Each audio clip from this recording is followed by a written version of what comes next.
seeing about 136,000 emails being sent regularly. Today, we've blown way past that number. Again, looking at all of this would be around the 2014 time period, then 2015, 2016. Every one of these represents a vector for a bad guy, potentially. The emails, spear phishing, YouTube, not so much. WhatsApp, absolutely, yes, with vishing. WordPress, of course, with all the issues they've had. Twitter is now being used for command and control of botnets. Did anybody pick up the Myra botnet actually used a Twitter account for command and control? That rocked. You could follow the Myra botnet, you knew what IP addresses were getting hit next. Kind of cool. Again, things are happening today at internet speed. And the never-ending scams. This is actually my Mac. I got this pop-up that I had malware. I needed to call Microsoft up right away. Have you ever spoken to these guys? It's fun. I kept this guy on the phone for damn near an hour, okay? Graphically detailing what I was going to do to him, his wife, his mother, his pet. It was fun. And then I posted the number on Twitter and invited all of my friends to give this guy a call. The more you can keep them on the phone, the less harm they can do. If you have parents that are still alive, please inform them this is a scam. I know, I live in Florida, that's purgatory, people move there waiting to die. We have a big blue hair problem with this scam down there. They're taking them for $500 at a pop, and they're just falling right into it. So let them know this is, in fact, a scam. Getting into more of the material, WannaCry. Definitely worth talking about. This was a fun one. This was all about stolen software, okay? Started out here, I had to bring this ad up. Anybody here work for Sophos? If you do, I apologize right up front. This is the Sophos ad prior to the NHS breach with WannaCry. The NHS is totally protected with Sophos, who completely missed the malware. So right after the incident, they changed the ad just a little bit. Now it says Sophos understands the security needs of NHS. Doesn't do a damn thing to protect them, but hey. Now that reminded me of another ad from way back when. Anybody remember this one? Apple, it doesn't get PC viruses. That's been updated too. Now that says Apple, built to be safe. That is ironic because what PC was the first PC on planet Earth to get the MBR virus? That was the Apple IIc. Yet they skate on it. The only reason Apple doesn't get beat up more often is nobody gives a shit about Apple. They don't have enough market share. As they gain market share, they will in fact see much more malware. Now, all of this dealt with, or started with, a vulnerability associated with SMB1. We have known about this problem since prior to September 16th in 2016. People were being warned, turn off SMB1. It's trivial to do. It's a quick point and click, unchecking a box. You can push it out with Active Directory as a GPO. Again, we've been telling people to get off of SMB1 since late 2016. They've had to patch, by the way, since March of this year. Nobody deployed the freaking patch. If you know it's a critical vulnerability, what are you going to do with respect to patching? Well, better yet, I'm going to keep moving, so he's got to keep switching that. Again, what does NIST say is the recommended time period maximum for you to deploy a critical patch? Anybody? 15. 48 hours. Does anybody in this room have a policy and procedure to deploy critical patches in 48 hours? I didn't think so. Oh my, well I got one thumbs up. I'll tell you what, why do they do that? Why are they saying 48 hours? Because it's been proven that we will have reliable, repeatable malware within 24 to 48 hours. Anybody follow HD Moore on Twitter? He's always bragged about within 48 hours of having everything Microsoft patched already available as an exploit and metasploit. We need to work toward that 48-hour window, folks. All bullshitting aside, you need to patch wide and patch fast. The best way to mitigate any vulnerability is to apply the vendor patch. How many of you use VMware? Cool, VMware can help you dramatically accelerate patching. Create a snapshot of a low criticality server, apply the patch. If it doesn't blue screen, do a shot. Might as well make a drinking game out of it. You work your way up the ladder through more critical servers. You get everything patched, then you have to make a decision. Are we going to wait to see if we have a memory leakage issue, which they have had, by the way, in the last year, or do we just kill the snapshots, revert them, all right? If in fact the patch did something wrong, you revert them, otherwise you just blow the patch away, and you're good to go. So with VMware, there's no excuse not to radically accelerate patching. If you just don't have the NADs to do that, what you can do is use a product suite. It's from Trend Micro. It's called virtual patching. They use snort inline. They push out detects that can detect malware coming down the pipe that matches what was patched on Patch Tuesday that you didn't apply a patch for. Using snort inline, when they see a packet that matches that attack, they blow away the payload, making the packet totally benign. So it's a great compensating control. You'll get your detects from Trend Micro within 48 hours. I've been talking about this for a little over a year now. I did a keynote at GovWare specifically on this. If you search Paul Henry virtual patching, you should be able to find the slide deck on it. Pretty interesting stuff. Anyway, this would be the hits that we were seeing when WannaCry first rolled out. It was interesting. Somebody discovered that if you could resolve a particular domain, that it would not infect your machine.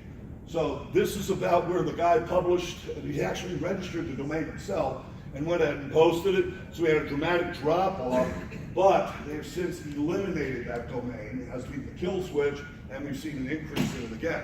I am still seeing people being hit with WannaCry in the United States. I had a client in Florida, not even a week ago, called me in a panic. Paul, we got hit with this WannaCry thing, ransomware. Number one, where do we buy Bitcoins? And number two, what do we do next? And it's like, what are you talking about, dude? How the hell did this happen? I mean, you've had the patch since March. You saw what happened over in Europe with it. Why the hell didn't you patch? Well, we've got priorities.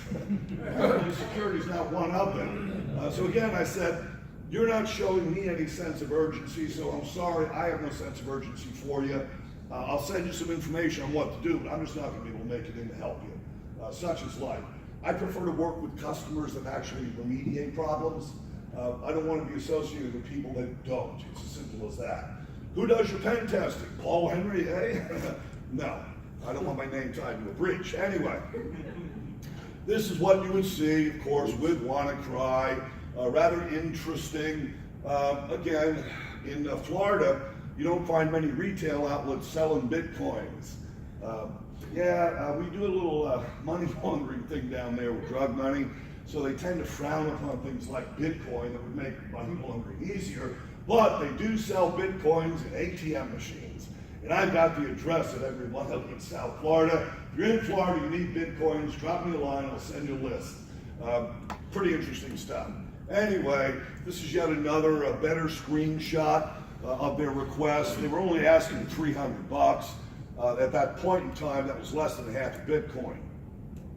So this was actually created by a doctor in a hospital that got hit with WannaCry. Worth reading to you. I'm a doctor in one of the affected hospitals, a major trauma center in London. Everything has gone down. No blood results, no radiology image. There is no group-specific blood available. They've declared an internal major incident. The hospital's diverting major trauma and stroke patients. All elective surgery has been canceled from about 1 p.m.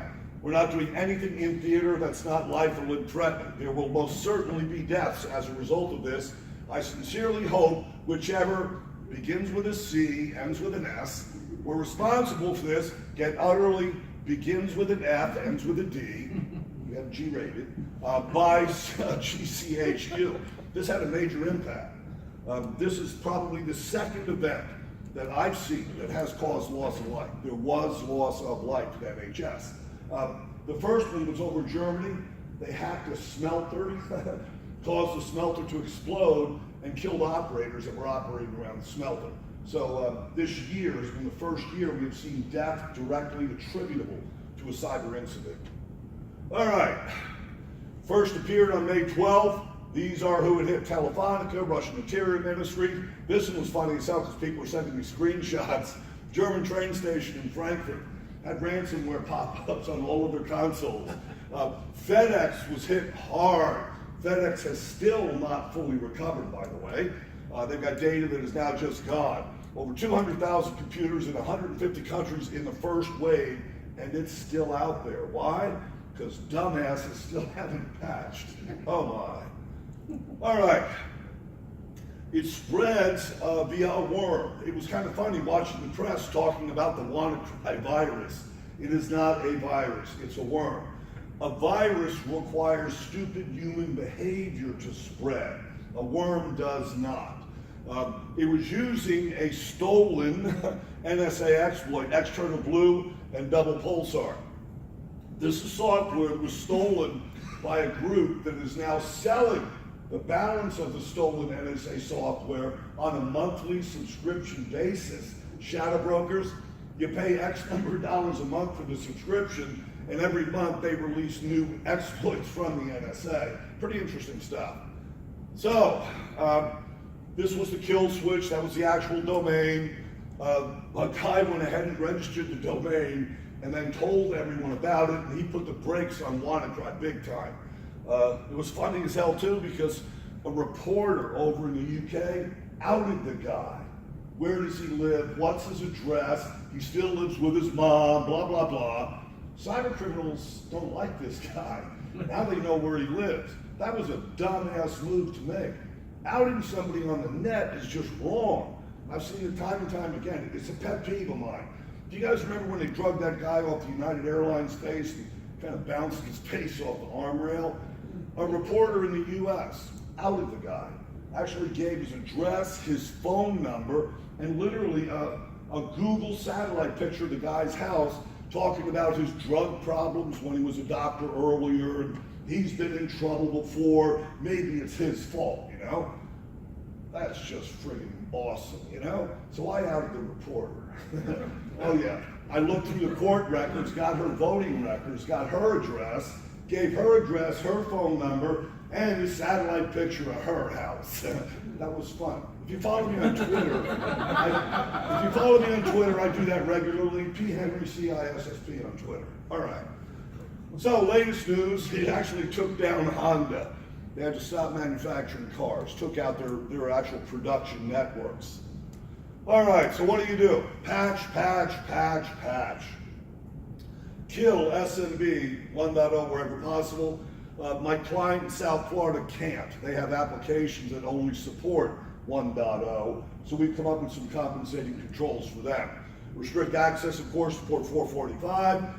Only a complete idiot would leave that open to the public internet, by the way. Use private VLANs for all your edge devices. Under Windows, under features, you uncheck that box right there, and it kills support for SMB1, only allows SMB2.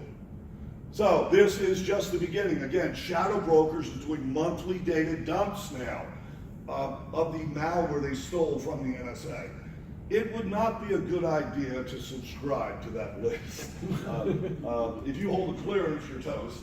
If you don't hold a clearance, that's where the black suburbans are going to show up first. Again, we expect to see much, much more with this. They just did their latest release today. Malware Jake Williams, he posts on it regularly. If you follow him, you would have seen his post today on what was released by Shadow Brokers. So, Twitter down. It was not a DOS. This was just kind of interesting. This was just a couple of months ago. Some guy at a Pakistan telecom misconfigured BGP and resulted in redirecting YouTube traffic worldwide to their data center, causing a blackout on Twitter for about 2 hours. They called it a mistake. I called it capacity planning. In the next cyber event, the next war we have, a major component will be cyber. BGP is going to be a central focus of it. You can change traffic patterns across the globe by tweaking BGP. We had a situation, I thought it was kind of interesting, in China. They're bringing up a new data center. They incorrectly configured BGP, and a large portion of European data traffic was sent through the data center in China. They called it an error. I called it capacity planning. Same thing happened here in the United States. Huge data center out in the middle of nowhere in Arizona. A large portion of Mid-Eastern traffic apparently was misconfigured to go through their data center due to an issue with BGP. They called it a mistake. That was definitely capacity planning. We will see BGP as part of our future. It is inherently insecure. We do have BGP sec, and RFC's been done for it. We're ready to go with it, but naturally carriers don't want to push it out. It would mean an upgrade in hardware in most cases to be able to support it, and they don't want to buy new hardware. Carriers could squeeze a nickel so hard the buffalo would cry, all right? So until we have a significant event, we're not going to see BGP sec rolled out. All right. Come on now. Now, the Internet of shit. It is, it truly is. Brian Krebs, back on September 20th, got hit by a huge DOS attack, well over 620 gigs per second. The traffic was produced by the Myra botnet. The Myra botnet's kind of interesting. It's a number of vulnerable Internet of Things devices where the user did not change the default password. It's not malware. They're simply using the default password, logging in, and then making web connections to the server they want to DOS. This is legitimate looking traffic as well. How do you block that? It looks like legit traffic. So anyway, yeah, that was the Myra botnet. This is looking at it graphically, how it propagated, where the infected devices were. This is things like internet cameras, where they didn't change the default credentials. In fact, it was over 60 internet cameras. Just kind of crazy that this could happen.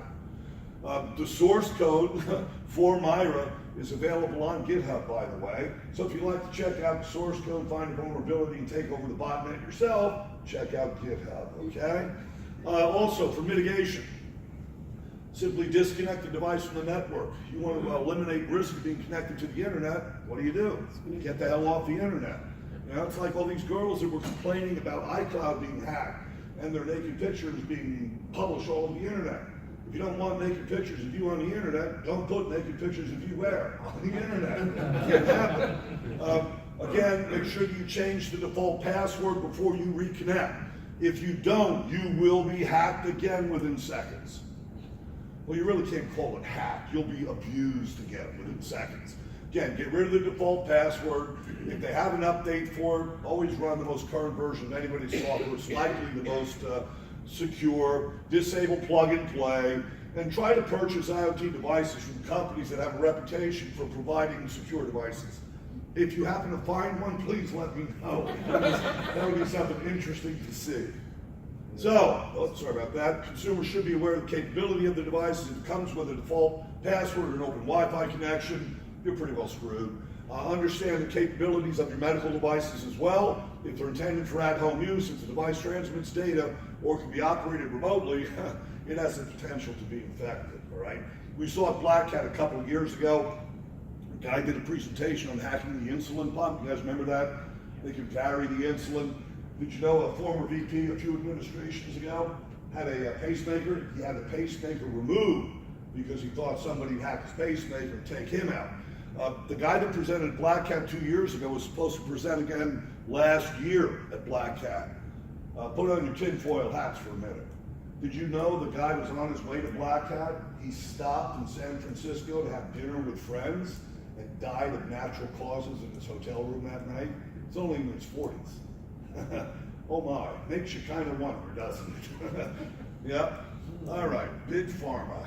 So, monitor IP port 2323 TCP and 23 TCP for attempts to gain unauthorized control of your devices.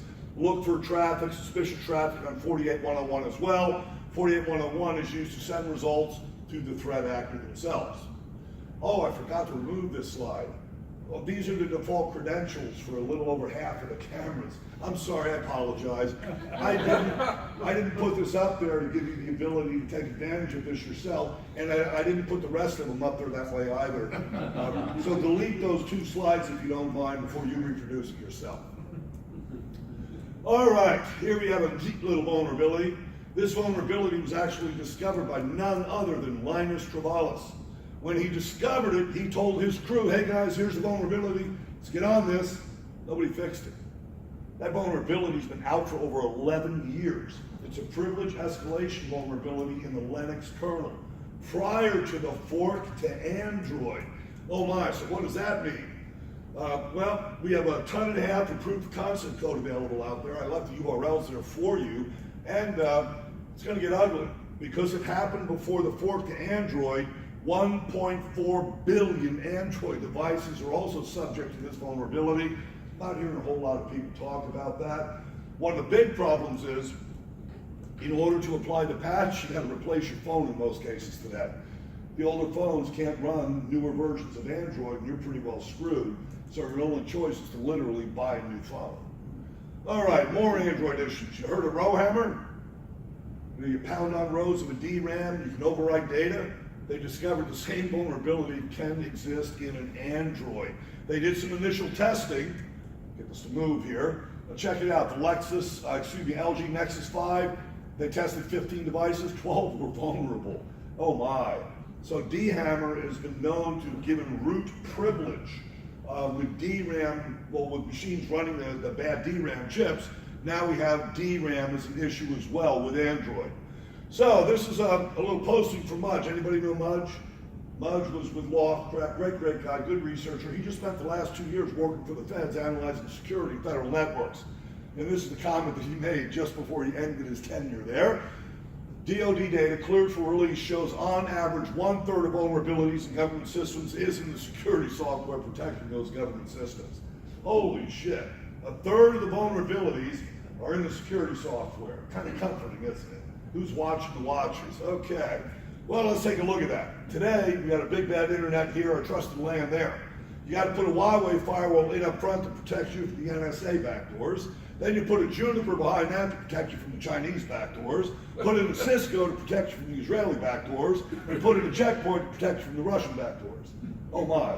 And you're still going to get burned. Let's look at some of this. Anybody use Barracuda firewall? Oh, come on. Did you know that there are hard-coded SSH credentials as backdoors in Barracuda products? They put it in there so they could provide remote support, so they said. Well, it's kind of interesting. Now, I'm not saying this is fact, but I read it on the internet, it might be true. Around this same time, a bunch of Barracuda customers were complaining that their firewall mysteriously just quit. They called Barracuda for support, and they were told by Barracuda, hey, your support contract is expired. When you renew your support contract, we'll get you right back up and running. So some people are speculating that maybe they were using that SSH connection to generate a little extra support revenue. If you Google Barracuda SSH remote, you should find a website that lists out all of Barracuda's IP addresses for their domains. You might want to block them at your firewall to not allow them to have SSH. So, moving further down the road here, Juniper. Juniper, it was discovered, had put in a backdoor for the NSA, not one but two. They felt it was their patriotic duty. I'm a former corporate senior vice president at CyberGuard, and I happened to be in the offices the day Scott Hammock threw the NSA the hell out of his office for asking us to put in a backdoor. He didn't want to sell out our entire customer base. Juniper and RSA, I guess too, they don't have a problem with that. All right.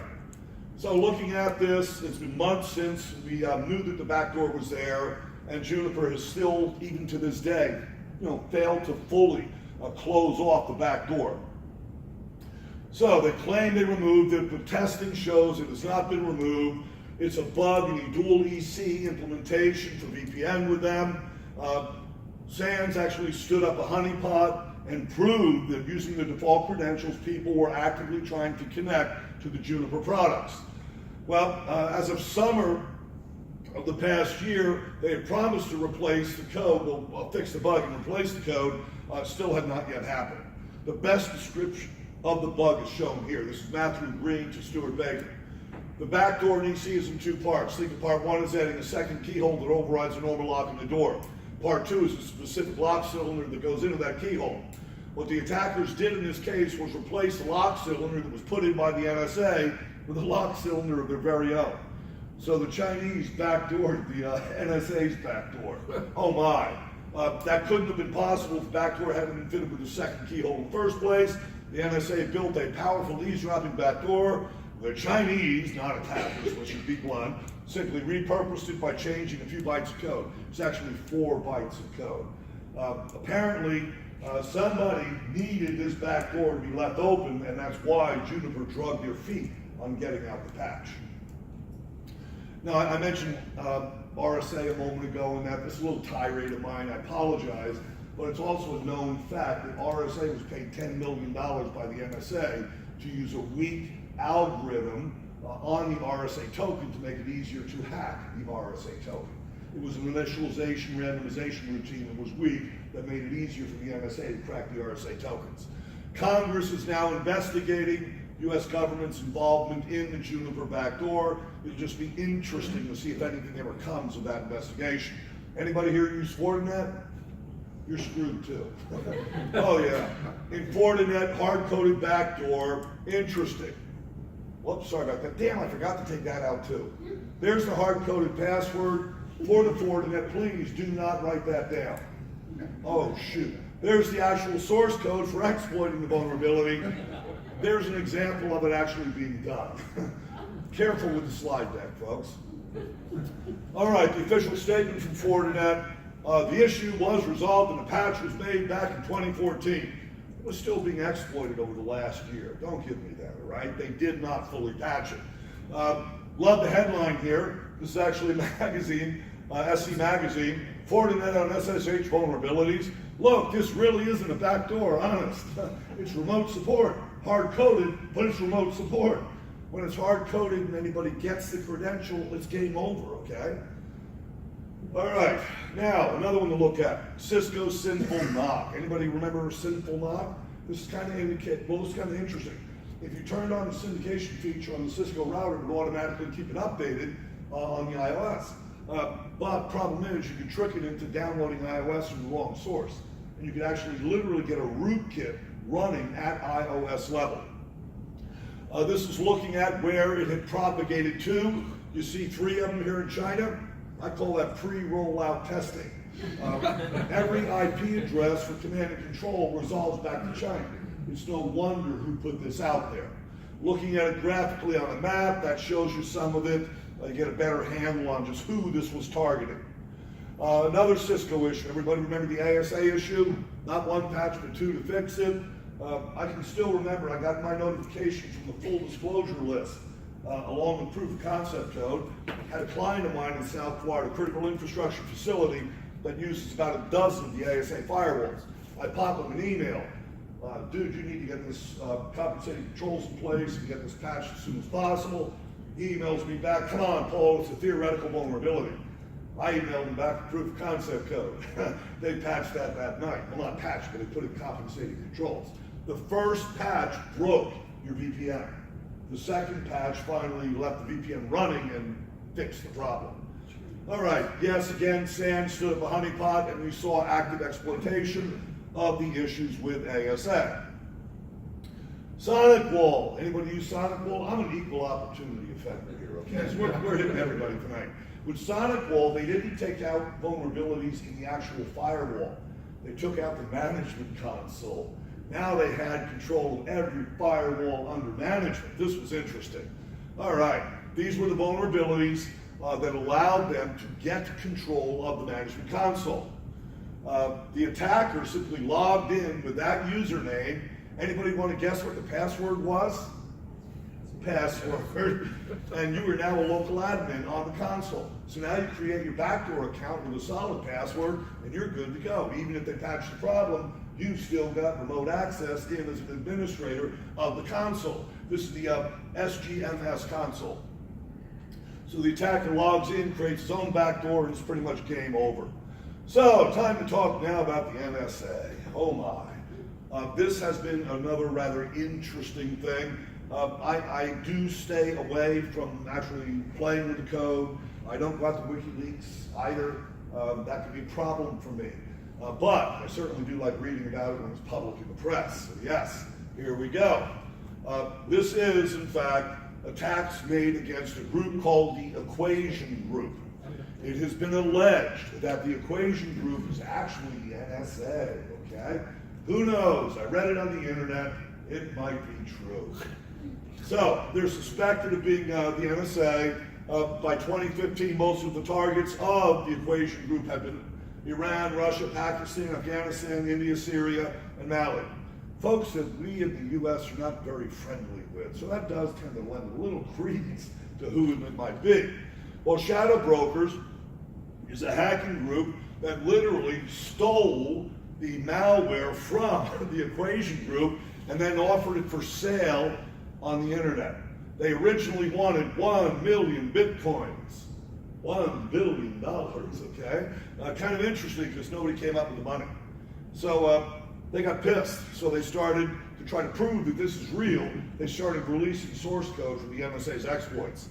Again, Shadow Brokers were pointing to Edward Snowden's documentation up on WikiLeaks as proof as well, because Snowden had mentioned a number of the programs that Shadow Brokers was releasing. So, again, these are all 0 days. This is not older stuff. Again, many of the vulnerabilities were in both Cisco and Fortinet firewalls that were initially released by Shadow Brokers. Whoops. These are samples of some of the names. You got to give points for creativity. Extra bacon. I mean, who doesn't like extra bacon? I've seen bad names for malware. Anybody remember what the hell was it? Poodle? Did Poodle scare anybody? How about Evil Unicorn? I had restless nights over that myself. But yeah, pretty cool naming scheme. Extra bacon was an NSA exploit that could literally get root on a box that simply left SNMP open to the internet. It was an SNMP exploit. This is the actual part of the code associated with extra bacon. I don't know if this is stolen code or what. A friend of mine sent this to me. Who knows, okay? I'm just going to leave that where it is. Here's an updated exploit list from Shadow Brokers. Again, Cisco, Juniper, Chinese TopSec firewall, FortiGate firewall, interesting stuff. The files, in fact, are on the web. I did not visit this site. Someone sent me a screenshot. Okay. This is the actual auction invitation from Shadow Brokers. Again, offering everything for sale. They wanted 1 million bitcoins. Don't go to any of these websites because this is actual code released by Shadow Brokers as proof that they had the stolen code from the NSA. A buddy of mine sent me these as well. I have not visited any of these links, but I'm told that this is the actual source code for the exploit stolen by Shadow exploit code from them. So what do? Patch, patch, patch, okay? Kind of hard to patch for a 0 day ago, isn't it, all right? Reevaluate your selection of vendors. Bottom line here is if you're selling out your customer base, I'm not going to do business with you, all right? We're just gonna have to take a firm position on that or we're screwed, all right? You know, it's been said that this has crushed revenue for Cisco and other vendors. Their international revenue, but at the same time, we should be thankful. According to Gartner, security spend in the U.S. is going up 30% as U.S. companies try to protect themselves from the NSA. Woot. Operate your networks with mutual distrust and, of course, use a multi-layer approach to security. Other notable issues. We're constantly having SSL issues. This one was a vulnerability called Freak. It took advantage of an incorrectly patched vulnerability from many, many years ago. Kind of sad. What happened to the code review that was supposed to happen with open source? I thought that's where its value was. Well, I guess with code review, it doesn't have value unless you actually do code review. And apparently, they haven't done it with SSL for years. Again, exportable encryption issue. You could downgrade to the lower grades of encryption and literally crack it at wire speed. There were many servers that were vulnerable to Freak. Most of them, in fact, had been patched. We're down to well under 10% in most cases. Freak clients were patched right away, so we had no issue with a Freak client, but you still could have someone taking advantage of the server itself. This one was evil unicorn. Doesn't that scare the hell out of you? I don't like that vulnerability. This one was kind of wild. 19 years in the wild. IBM X-Force went back to old archive logs and proved evil unicorn had in fact been actively exploited for 18 out of 19 years. So it's not just the open source guys. Microsoft is useless as well.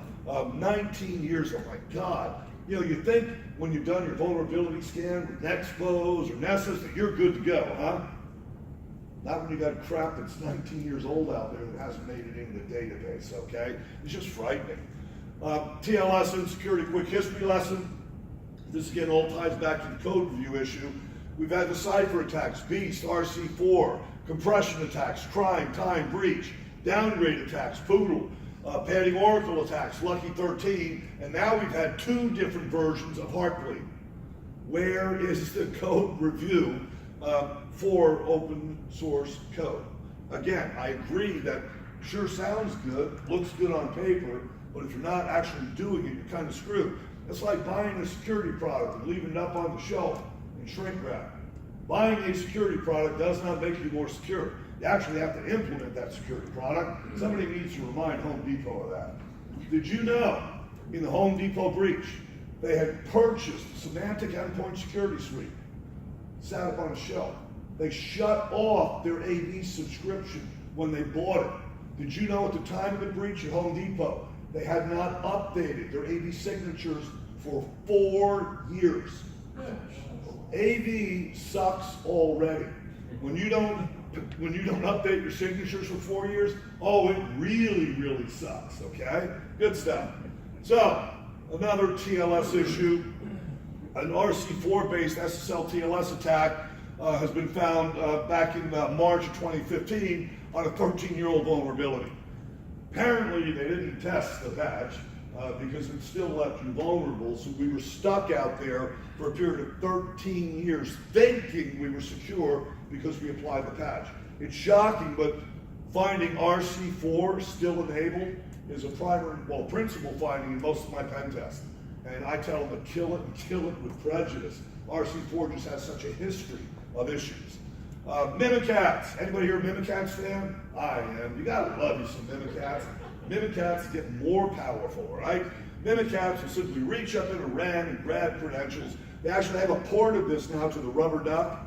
You can plug a rubber duck into a PC, and in 3 seconds, it copies over any credentials in RAM. Just walk up, 1, 2, 3, and you're done. So again, Mimikatz ported to the rubber duck. Well, Mimikatz is now on steroids. Out at GitHub, they have another version of Mimikatz, invoke mass mimikatz.ps1. What might that be? That's PowerShell. And now you can do remote with it with PowerShell. If they get this in your environment, you're pretty well screwed, okay? This has just happened in the last couple of weeks over in the Ukraine, all right? Mimikatz was able to get domain admin credentials. When you have domain admin credentials in a poorly configured network, you own every box on that network. Now, question for you. Is there any reason a domain admin should ever be able to log in to a desktop on a local LAN? No. But by default, guess what? It can. If you get nothing more out of this talk than realizing that, pushing out a GPO when you get back, shut that the hell off. You just raise the bar a significant amount. All right, Mimikatz is evolving, and so is Microsoft. Where you see no green up here, that's bad. All right? Where you see green, that means there's no data in memory. So as we progress from XP 2008, 2012 in Windows 8, to 8.1 in 2012, we now are finally getting better. Mimikatz will still work, but it's got to work a whole lot harder, okay?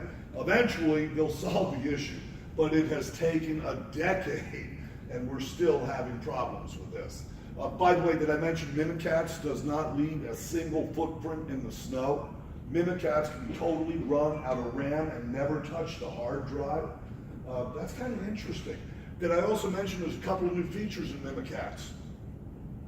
Mimikatz can now clear a Windows event log without leaving the next entry in the event log being someone just cleared the event log. That's always been a real powerful capability in Windows. It just went out the window. Also, event drop. It's an experimental thing you're doing in Mimikatz. It patches the event log service and shuts off your logging. When you're all done, you remove the patch and turn logging back on. Did I mention there's no log entry when you turn it on or turn it off? This is mimicking a Cisco router, you know? You know you can turn logging on or off on Cisco and not have any log entry. I've always thought that was laughable. And now with Mimikatz, you can do that in Windows. Now, hacking UEFI. Love this stuff. This was done at Chaos Congress. 11 Core figured out how to shim a rootkit down at UEFI level. If you get a rootkit at UEFI level, how do you get rid of it? You buy a new laptop. I'm serious. You can't flash it. It controls the CPU from the very first instruction. So it controls your flashing. Replacing the hard drive is not going to do you any good. It's in the firmware. All right? So in one foul swoop in Chaos Congress, they totally eliminated any value in UEFI. It's gone. It's completely worthless at this point. Again, this was a little graphic they put out there. You want to infect the BIOS. If you have their tool, it's simply done. If you don't, you could do it using some of the publicly defeated sanity checks or do it via a hook point. Well, it gets even worse for Apple. Yes, Apple is susceptible to this too. In Apple, it's called Thunderstruck, and it propagates over Thunderbolt. So the previous version we talked about, you really had to work your ass off to get it deployed. Here it simply propagates automatically over Thunderbolt. Oh my. So how bad could it be? First of its kind, so there's nothing to scan for it. Very powerful, controls the CPU from the first keystroke. It cannot be removed by software because of that. Can hide in the SMM layer. This is where Jonah did red pill and blue pill, hiding at that level. It's viral, it spreads over Thunderbolt. It's virulent. It'll actually impact any MacBook that has a Thunderbolt port. It's remotely installable as well. Deep Jedi Coma option ROMs will allow you to install it. Hold on, it gets worse. Apple's S3 suspend resume implementation is so messed up, it'll leave the flash protections unlocked after a suspend resume cycle. It's a race condition. When you open the lid on your laptop for a moment in time, user space can write down to the EFI level on a Mac. Oh my, that has not yet been patched, by the way. Rather interesting. So, instead of plugging in something on Thunderbolt, how about you just get the malware to sit on the box and wait for someone to open the lid? Hit that suspend resume cycle and you're screwed. Time to buy a new Mac. Wait a minute, we're not done yet with Apple. iOS devices that have Wi-Fi turned on, they're going to try to connect to any access point they had connected to previously. A road access point could use a probe request to capture and then masquerade as no network and then throw up a pop-up screen like this one. Asking you to re-enter your credit card information for your Apple Pay. Almost looks legit, all except for the little login notification there. Again, you would have to be close to the pay terminal to be able to pull this off, but this just came out a few weeks ago. You might want to be careful here when you get that pop-up message if you happen to be standing in a Starbucks. In fact, I go as far as to say this.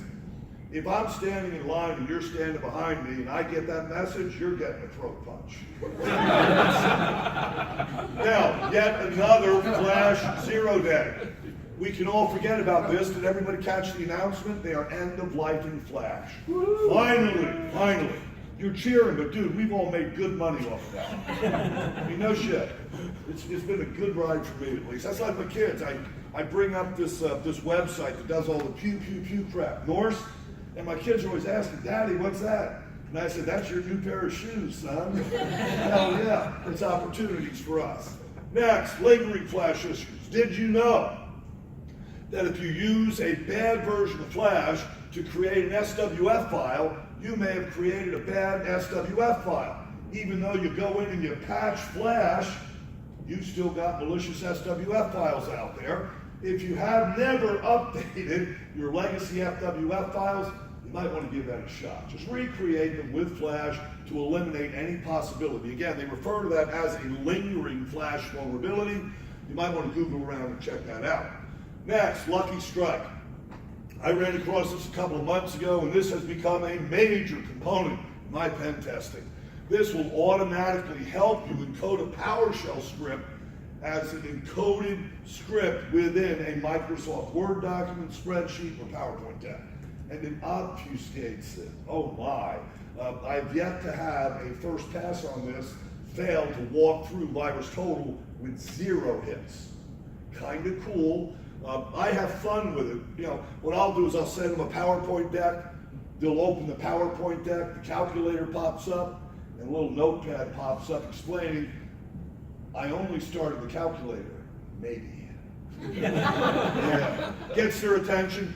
Play with this. Google it, download it, build a couple for yourself, but this has really served me well in my pen testing. Next, a little fun stuff here. On eBay, you can buy the I Me kids toy, and there's a firmware upgrade that you can get on GitHub that converts it to a garage door opener. And you can open any garage door with it. It's kind of fun. My neighbors hate me. Because I'm riding up and down the street just having a good time. I got this neighbor right across from me. He immigrated into Turkey, got his Mercedes there. He's in the driveway trying to open his garage door. Gets halfway up and I'm shutting it on him again. He's now replaced his garage door opener with one that has the rotating keys. If it's a static key, this will open it up in a heartbeat. Another one, how about this? A $10 Bluetooth keyboard sniffer. This is available up on GitHub as well. The scary part is here's the hardware. Looks just like a USB charger. If somebody had that plugged in under a desk, would you recognize it as a keyboard sniffer? I'd have to think no. Again, $10 on GitHub, you'll find this. This is why no government agency I'm aware of permits Bluetooth keyboards, all right? This can be sniffed from a hell of a distance as well. What you can do on this is they have this configured now with a USB port on it. You can plug in a Wi-Fi access point to it and push it out to the parking lot and capture it on Wi-Fi. They're working on a 3G implementation, so you can plug into 3G and then it'll SMS you the data.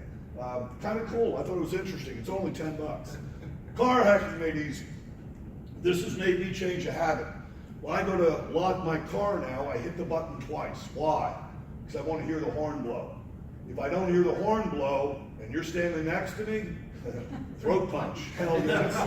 Yeah. What they're doing is you hit the button one time, they block it, they intercept it. They use a programming device with what they intercepted, and they create a new key for themselves, and they drive the hell off with your car.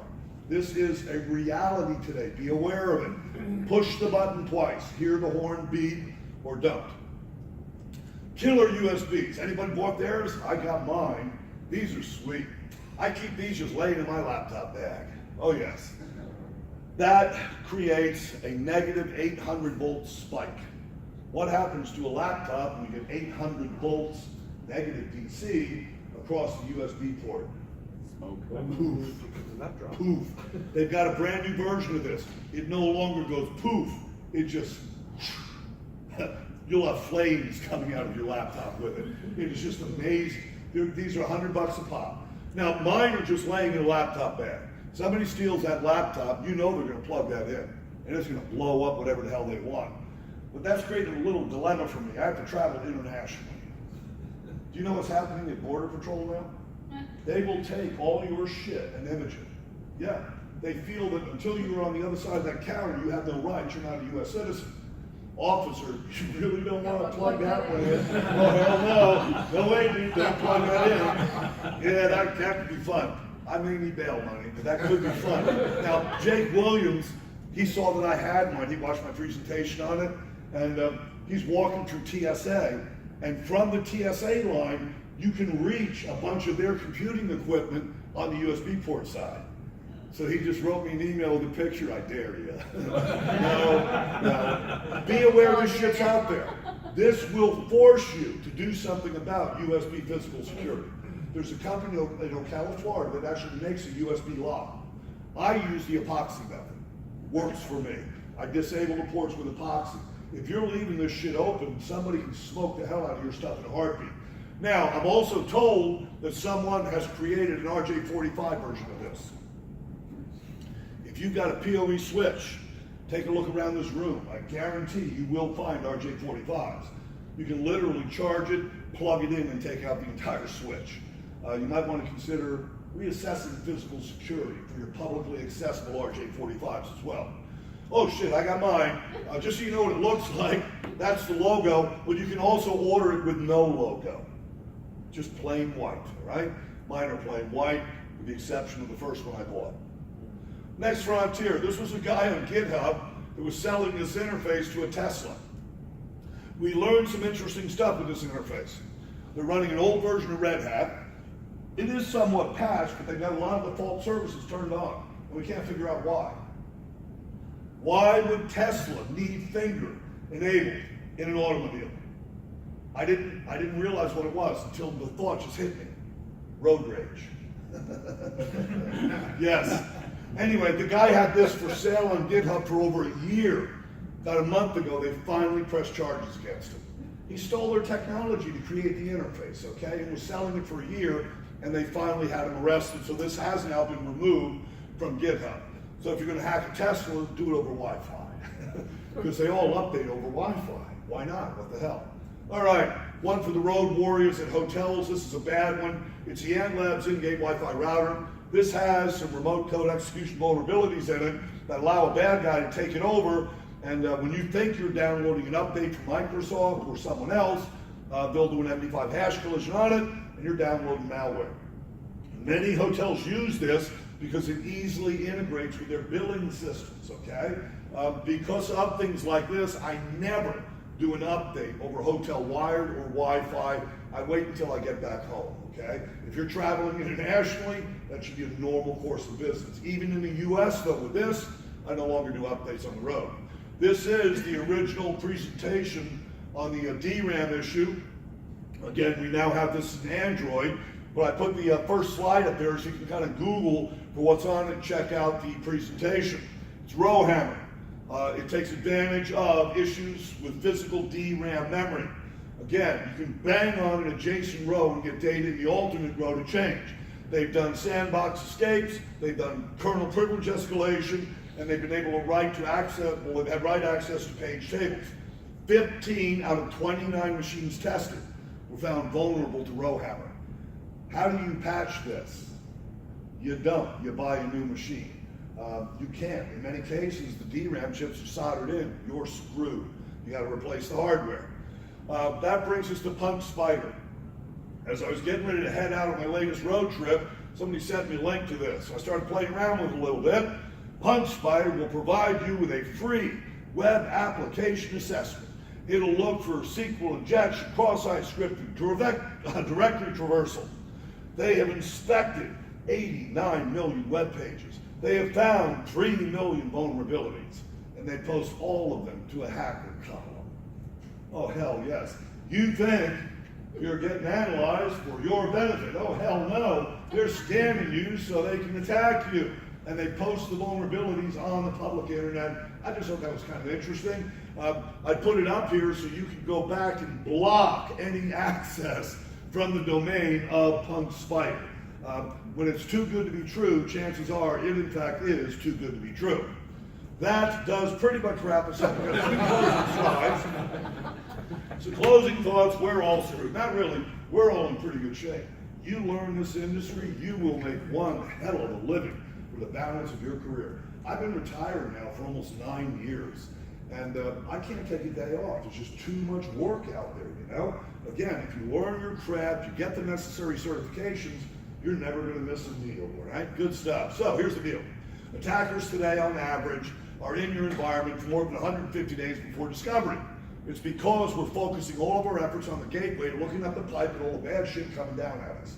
They're gonna get in your network. How do you bypass the firewall? Easy. USB port, somebody doing a spear phishing email, somebody connecting to the VPN because your dumbass network guy terminated it behind the firewall, somebody coming in over a kiosk.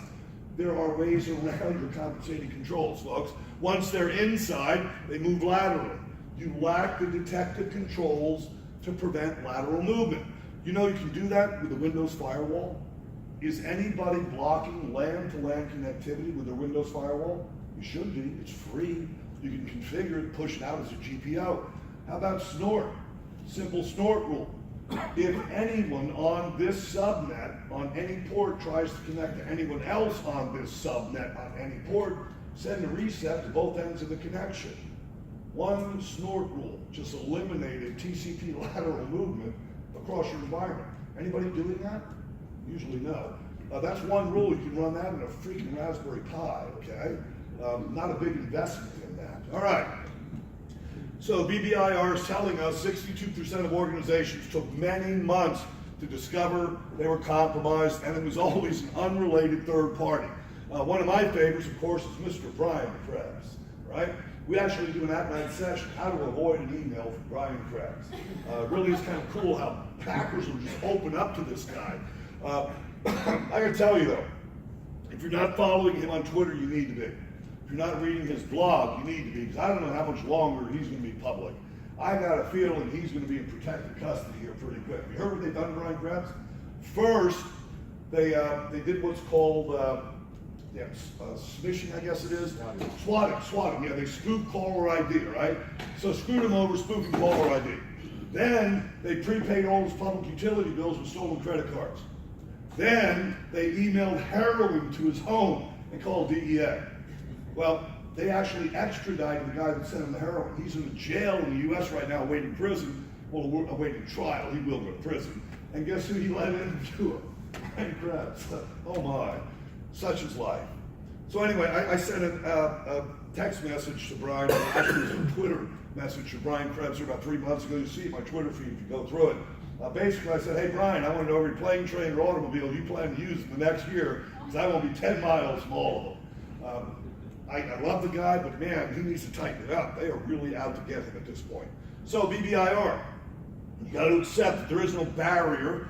You will in fact be penetrated. You got to stop treating IR like it's some kind of a backup plan if things go wrong. Think about how we're doing this process today. You're compromised for 150 days. Somebody tells you that you turn on IR. Kind of like shutting the barn door after the cows already got out. Why don't you turn on IR right friggin' now? You should be. You absolutely should be. You should be hunting for bad guys in your environment right now. Until we do continuous IR, we're always going to have that lag time. And we're always going to come out on the losing end of that. So we are fighting a losing battle. To keep bad guys out, you got to close every hole. I've had all my students in my 501 class run unit PSI. I've yet to have one student score above about a 96 to a 98, which means 2 unpatched components on your laptop. Takes 1 for the bad guy, all right? So it is a tough battle. You will end up getting burned. How do you hope to combat a well-funded and motivated adversary in the first place? Compromise is in fact inevitable. We have to redefine winning. Accept that you can and will be compromised. So what is winning? We have to redefine it. Old and busted was preventing compromise. The new hotness is simply preventing adversary success. What makes them successful? Moving laterally, finding shit worth stealing and getting it out of your network. That's where your focus should be. So take your focus a little bit off the gateway and put it on lateral movement. So it's a whole new security paradigm. Again, focus on the bad guys stealing your stuff. Tools of the new paradigm would of course be a defensible security architecture, continuous security monitoring, and network security monitoring. That does wrap it up for me, and as promised, there's your URL. Feel free to download and plagiarize the hell out of that slide deck. You might check with this guy. I think he's got an audio for it as well. I'll be this gentleman. Cool. Thank you. Thank you.